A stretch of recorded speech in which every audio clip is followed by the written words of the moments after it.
Caríssimos amigos e irmãos, a paz do Senhor esteja com todos vocês. Estamos no tempo do Natal, tempo litúrgico do Natal, quando nós celebramos o mistério da encarnação. Louvado seja o Senhor que nos dá esse grande dom, essa grande graça de vivermos esse tempo natalino e pedindo ao Senhor para que a alegria de celebrar o mistério da encarnação seja muito presente no coração de cada um de nós. Eu penso muitas vezes em tantas pessoas que às vezes não sabem o sentido último das suas vidas, não sabem partilhar, colocam nos bens desse mundo a sua maior alegria e a sua razão de viver, muitas vezes vivendo com amargura e com violência no próprio interior. Muitas vezes essa amargura é transbordada em forma de brigas, situações as mais diversas, de difamações uns com os outros. E um homem passa a ter um tempo da sua vida perdido, vivendo apenas para o mal, sendo infeliz e fazendo outros infelizes também. O clima do Natal, nós estamos vendo como aconteceu e como acontece, nos leva a pensarmos um pouco no outro, mesmo que não saibamos bem direito, a pessoa talvez nem tenha muita consciência do mistério da encarnação, mas pensa no outro, numa cesta básica, numa ajuda, num cartão, numa partilha, num presente, num amigo secreto, a família se reúne. Há uma certa nostalgia, uma certa saudade de vivermos em família, de termos sentido para a nossa vida, de sermos mais solidários e fraternos. O clima de Natal nos traz isso. E é nesse clima de Natal, do mistério da encarnação, que nós contemplamos a Sagrada Família. E ao contemplar a Sagrada Família, nós olhamos também a nossa família. Portanto, esse domingo, final de semana, nós celebramos a festa da Sagrada Família, Jesus, Maria e José. É justamente essa vontade de vermos ser assim como Deus escolheu Maria, José como pai adotivo, para nascer o seu filho Jesus. Assim também nós sabemos, meus irmãos, que esse é o caminho que Deus escolheu para que o homem viva com um sentido da sua vida, tendo o carinho, o amor da família e os valores do Evangelho sendo passados através da família. Nesse sentido, meus irmãos e irmãs, o Evangelho desse final de semana, Mateus 2, 13 e seguintes, nos fala dos episódios da Sagrada Família. Sabemos que a leitura fala justamente que José levou Maria e Jesus para o Egito, fugindo de Herodes, que iria matar Jesus, matar as crianças. Partiu para o Egito e ali ficou até a morte de Herodes, pois do Egito chamou seu filho, cumprindo assim a Escritura. Então José, quando soube que Herodes tinha morrido, voltou para a terra prometida. Levanta-te, pega o menino e sua mãe e volta para a terra de Israel, pois aqueles que procuravam matar o menino já estão mortos. De novo a Sagrada Família, que vive esse tempo de exílio e é peregrina, volta para suas terras de Israel. Mas quando soube que ali na Judéia reinava Arquelau, no lugar do pai dele, que era Herodes, não quis voltar para lá e foi para a região da Galileia. Voltou para a região da Galileia, na cidade chamada Nazaré. Então vemos essa movimentação da Sagrada Família. Jesus, Maria e José, fugindo para o Egito, voltando para o Egito, não voltando para a Judéia, mas indo para Nazaré. Meus irmãos e irmãs, também nós sabemos que, além desse aspecto do novo êxodo, sabemos aí que Jesus, ao voltar do Egito com Maria e José, está refazendo o caminho do êxodo, ou seja, levando as pessoas a saírem da escravidão para a terra prometida. Também, indo para a Galileia, tem o sentido de ir ao encontro dos gentios e anunciar ao mundo, a todas as pessoas, a boa notícia, o Evangelho. Então, esses sinais todos que vemos também ligados ao texto do Evangelho, meus irmãos e irmãs, mas nos fala daquilo que a igreja celebra nesse final de semana, que é a Sagrada Família, unida no meio dos seus exílios, no meio das suas peregrinações, de suas idas e vindas.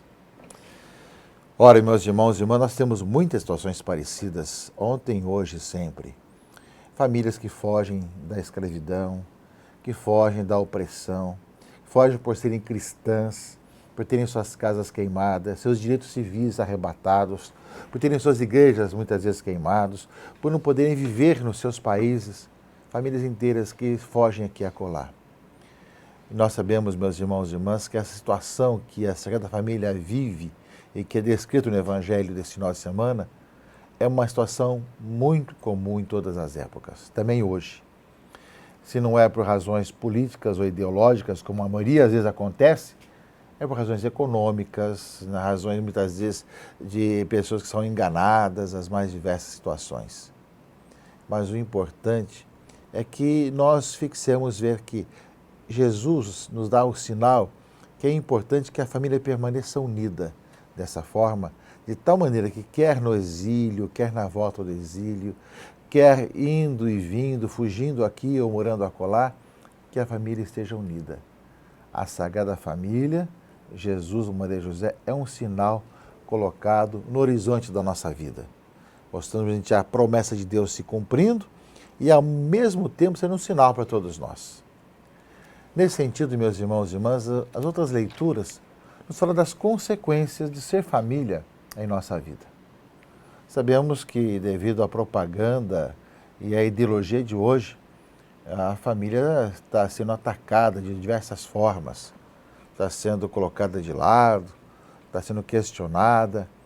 Mas nós sabemos, meus irmãos e irmãs, que dentro da vida humana e do ser humano tem essa disposição de querer assim viver. E que esse é o caminho que a família, que a pessoa traz dentro de si, né, como a de vontade e a disposição. Mesmo que as culturas se modifiquem, que a maneira de pensar se modifique, dentro do homem haverá sempre a saudade de viver em família, que assim nós somos criados. E viver em família, meus irmãos e irmãs, que nos faz ter laços e, ao mesmo tempo, pessoas que vamos caminhando junto, mesmo com as dificuldades, problemas ao nosso redor.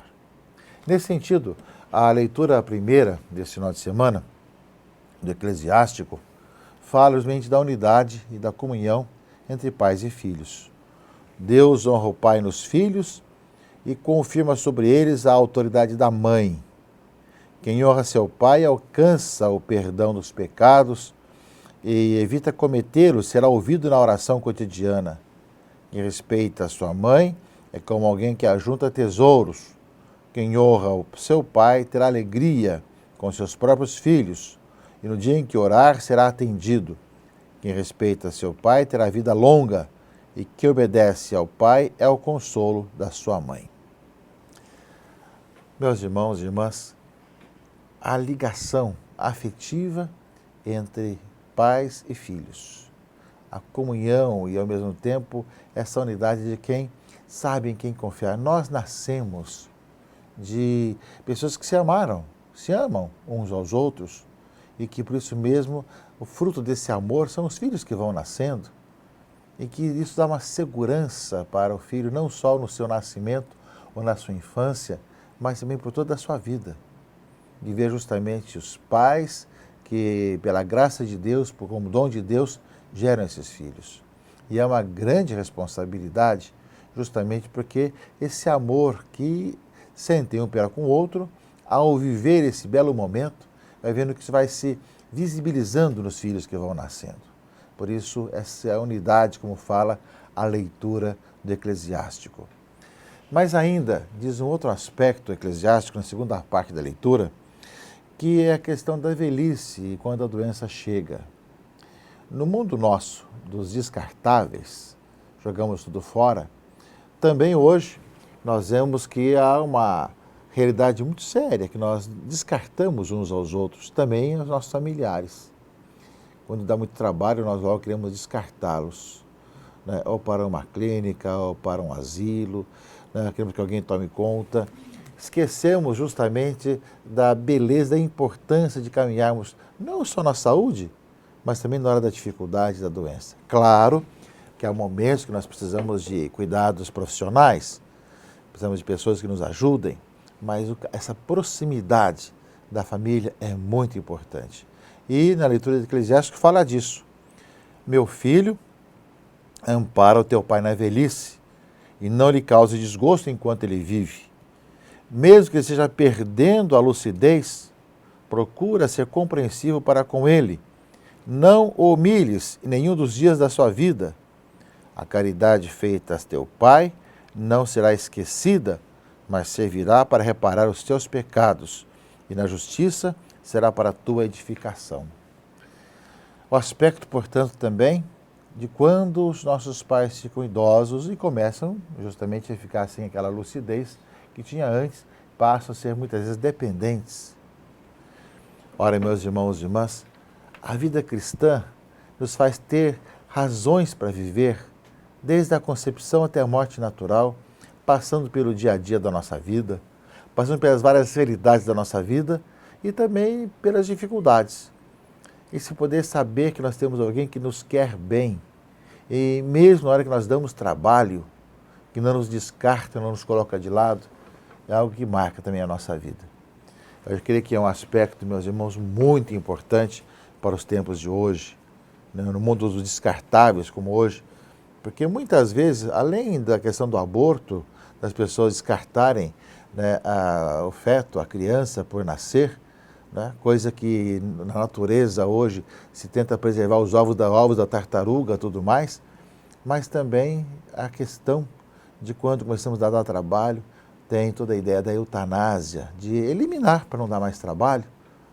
Então nós vamos perdendo essa vida humana, a humanidade da nossa vida humana, se é possível dizer dessa forma. A vida cristã nos faz ver o ser humano, mesmo com as suas dificuldades, com os seus problemas, também esse relacionamento que vai mais profundo. Será que a vida tem que ser descartada dessa forma? No aborto, na eutanásia, na preocupação não com o outro. E sabemos que quando nós vamos perdendo os laços de família, e quando a família vai perdendo a sua beleza, isso vai acontecendo. Por isso mesmo, na sociedade de hoje, entra muito falar de aborto, de eutanásia, porque se perde também a questão da família, o valor, a importância da vida em família, da comunhão entre nós. Claro que temos problemas, relacionamentos, dificuldades que têm que ser vencidos. E a beleza está em como nós vamos vencendo isso. Nesse sentido, a segunda leitura desse domingo também nos fala na carta aos Colossenses, né, depois de falar que nós somos eleitos de Deus, santos e amados, que nós somos chamados a nos amar uns aos outros também como consequência, né, e cantar salmos de ação de graças, a leitura da carta aos Colossenses termina dizendo o seguinte: por meio dele, dai graças a Deus, o Pai. E diz: esposas, sede solícitas para com os vossos maridos, como convém ao Senhor. Maridos, amai as vossas esposas e não sejais grosseiros com elas. Filhos, obedecei em tudo aos vossos pais, por isso é bom e correto no Senhor. Pais, não intimideis os vossos filhos, para que eles não desanimem. Então aparece esse relacionamento na família entre esposo e esposa, entre pais e filhos, entre filhos e pais. Sabemos que as dificuldades existem. O ser humano tem o pecado e seus egoísmos que levam muitas vezes à divisão, a problemas ao nosso redor, ao seu redor e da própria família. Nós somos levados para uma sociedade de consumo que vai perdendo valores e vamos sendo levados por isso. Mas, sem dúvida, meus irmãos e irmãs, nós somos chamados a ir contra a corrente, a ver os valores importantes da vida cristã, o experimentar esse amor de Deus e olhando para a Sagrada Família, que celebramos nesse final de semana, vivemos com alegria e lutando cada vez mais para sermos famílias cristãs no mundo de hoje. Nesses dias, na próxima terça-feira, termina o ano civil. Ao celebrar o Réveillon, que você se reúna com a sua família para estar junto, para agradecer a Deus pela vida familiar e pedir para que no próximo calendário, que começa na próxima quarta-feira, todos vocês vivam a alegria da vida cristã, construindo a paz e a fraternidade, pois cada vez mais vivendo a vida nessa família de Deus que queremos ser cada um de nós. Um feliz ano novo, um feliz início de ano a todos vocês, com Cristo na vida de cada um e na vossa família. Abençoe-vos o Deus Todo-Poderoso, Pai e Filho e Espírito Santo. Amém.